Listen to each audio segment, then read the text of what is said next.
I think my grief-stricken husband is having an affair with his therapist, so I'm thinking of destroying her career and divorcing him. When my husband's sister was unalived in an armed robbery gone wrong 2 years ago, everything changed. He and his sister were super close, their parents were substance addicts and my husband and his sister grew up relying on each other and helping each other through everything. I knew her and she was a great woman and her passing hurt me too, but seeing how it affected my husband completely broke me. He went from a free and bouncy spirit to quiet and sheltered. He cried every single day and would loom at the pictures of the two of them every day too. He was fired from his job because he refused to show up for work because he couldn't get out of bed. Depression consumed him. He refused to eat, refused to go outside, didn't want to see me or even talk to me most days, and of course our life in the bedroom died too. He carried on this way for a full year straight and our marriage was dying rapidly. I remember coming home after working a 12-hour shift with flowers for him. I spent an hour and a half making his favorite home-cooked meal and told him to come downstairs for dinner. He refused to come down and told me he'd rather not eat today. He didn't even accept the flowers, telling me to throw them away. I didn't throw them away, however.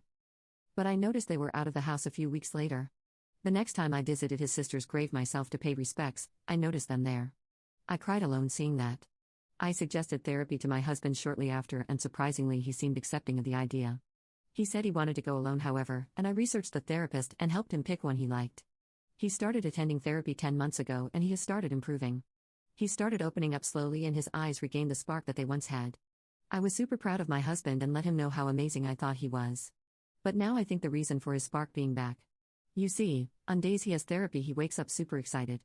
With way more joy than on a day where we have a date planned. It's like the prospect of therapy makes him happy. I have never questioned him about this, of course, but I did take note of it. He stated once that his therapist gave him her personal phone number and not her work phone number because she cared so much about him she wanted him to be able to reach her outside of work hours. This seemed super unprofessional to me, but I let it go at the time. However, over time I started to suspect things, especially when he came home 3 months ago with his button-up shirt undone with 2 buttons, which was low enough to expose his entire chest. I asked him about it and he said it's weird how I noticed that, then he said it was too hot in the car on the way home so he undid them. Plausible, I suppose, but then a few weeks later he came home from therapy with a very subtle smell of wine on his breath. I asked him why his breath smelled like wine and he said he picked some up from the store on his way home and taste tested it before coming into the house.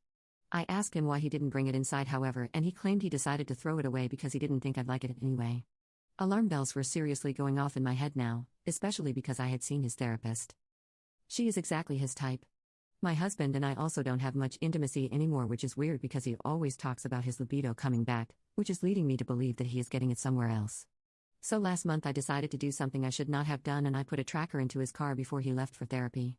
I noticed that the tracker showed him going to his therapy appointment, then driving to a different address before coming home. I kept my findings to myself, however. Last week I did something which put the final nail in our marriage in my opinion.